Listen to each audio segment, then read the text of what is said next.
Ok, c'est parti pour un book haul, en sachant que je vais diviser cette vidéo en deux parties parce que j'ai tous mes livres de fin 2017 à te présenter et mine de rien il y en a pas mal. Donc je me suis dit vaut mieux deux petites vidéos tranquilles, courtes qu'on peut regarder vite fait qu'une longue et chiante et au bout de la moitié on en a marre. Je commence avec 3 albums.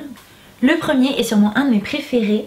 Le monstre du placard existe et je vais vous le prouver, de Antoine Dolle et Bruno Salomon. La couverture est tout à fait représentative de ce que tu trouves à l'intérieur.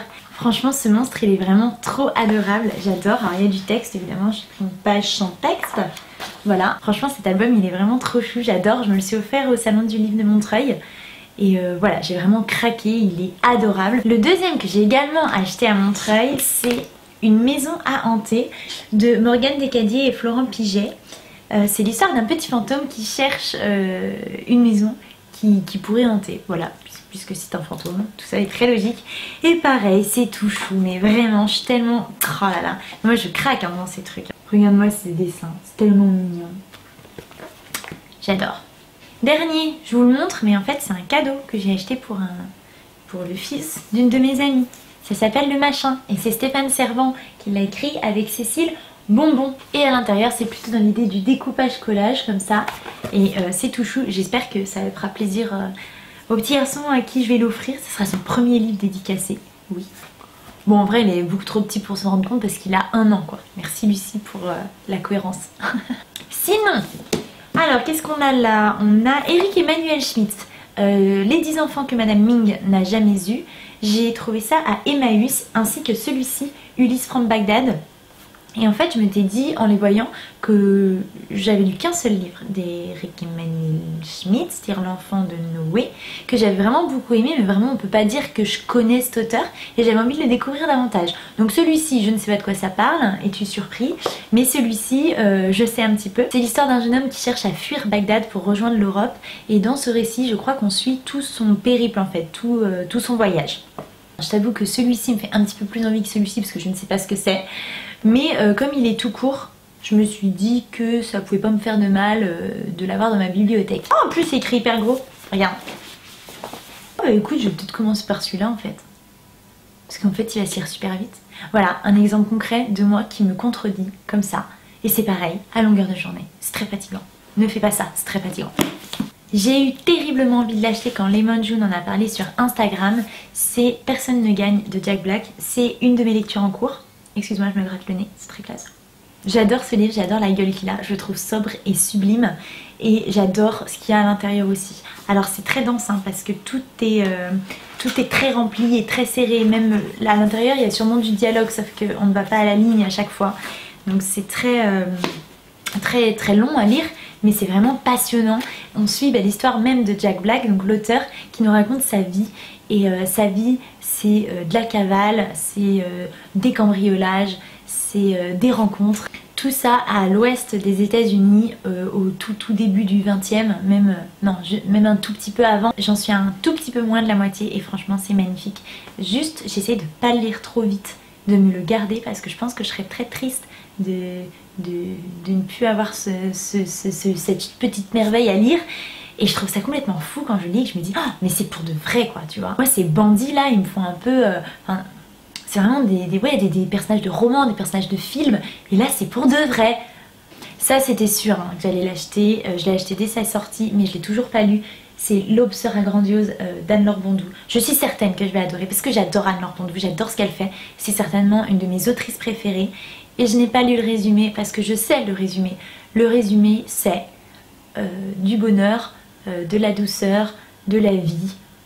C'est certainement ça parce que en fait c'est à chaque fois Anne-Laure Bondou, c'est ce qu'elle propose dans ses livres. En tout cas moi c'est ce que j'en retiens. Et ça me suffit comme résumé. Et je trouve que déjà la couverture est pleine de promesses. Alors je sais pas ce que t'en penses, je sais pas si tu l'as lu, mais je regarde pas d'avis dessus. J'essaie de pas regarder d'avis, je veux pas qu'on me dise de qu'est-ce qu'il y a à l'intérieur. J'allais dire qu'est-ce qu'il y a à l'intérieur, magnifique, magnifique. J'ai acheté et déjà lu L'océan au bout du chemin de Neil Gaiman avec la trace de l'étiquette, magnifique. Je l'ai acheté chez Nose 1,99 €, et oui. Et oui les gens, je vais pas t'en dire plus parce que j'ai fait une vidéo dessus, enfin j'ai fait un point lecture et c'est un des livres. Donc si tu veux savoir ce que j'en ai pensé ou de quoi ça parle, bah ici, juste je te dis que j'ai adoré. Parce que ça c'est important à dire. peut-être ça va te donner envie. Je suis allée aux Utopiales à Nantes, c'est quand à la rentrée, septembre, octobre, je sais plus, enfin, bref. C'est un salon autour de la science-fiction et il y a un thème par an, il y a évidemment des livres, il y a beaucoup de conférences, il y a des expositions de tableaux, il y a des tas de choses. Et je me suis offert une bande dessinée, La Terre des Fils de JP. Je l'ai prise parce qu'en fait je m'étais dit que j'achèterais la bande dessinée qui gagne le concours. C'est-à-dire qu'il y a un concours à chaque fois par catégorie. Je veux découvrir davantage de bandes dessinées et je me suis dit je prendrai la gagnante. Donc la gagnante a été celle-ci. Je te montre un peu l'intérieur pour que tu te fasses une idée. C'est en noir et blanc et c'est comme ça. Il y a très peu de texte. Il y a beaucoup plus d'images que de texte et on a des dessins qui sont vraiment un peu de l'ordre du croquis. Ça parle d'un père avec ses 2 fils qui vivent de façon très particulière dans une cabane éloignée de tout le monde, éloignée de tout ce qu'on pourrait dire d'un peu de civilisation. Et il a l'air très dur avec eux dans les premières pages. Il leur apprend à pêcher, à chasser, il les engueule pour leur bourde et leur manque de discrétion parfois. Et en fait le livre nous emmène voilà, dans l'histoire de ce père et petit à petit on part d'eux et le contexte comme ça s'élargit autour d'eux.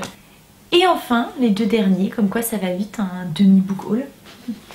Nous avons IRL d'Agnès Marot que j'ai acheté à Montreuil. J'aime beaucoup ces livres de la collection Électrogène. Ça marche grave sur moi, je crois que je te l'avais déjà dit, mais ce truc marketing ça marche à donf, c'est fou quoi. Bon bref, je suis en train de le lire, je suis à la moitié. À peine. Donc là on est dans un livre, on suit un personnage, Chloé, et on va dire que l'histoire, ce sera une espèce de mix entre The Truman Show et les jeux vidéo. Et enfin, toujours de la collection Électrogène, est-ce que tu devineras lequel c'est? Je te donne un indice, Charlotte Bousquet. Tada! Celle qui venait des plaines, je crois que c'est le dernier que Charlotte Bousquet a sorti chez eux. Donc le 3e, je l'ai choisi parce que ça se passe dans le Far West et c'est un univers, les cow-boys, tout ça qui m'attire, qui m'intrigue. Donc clairement, moi je veux des chevauchés, des levées de soleil, des plaines, voilà, des cow-boys, je veux tout ça. J'espère que je trouverai dedans. Les chapitres ont l'air assez courts, donc une fois de plus, c'est quelque chose qui va se lire très vite je pense. Après quand est-ce que je vais le commencer, ça c'est une autre question.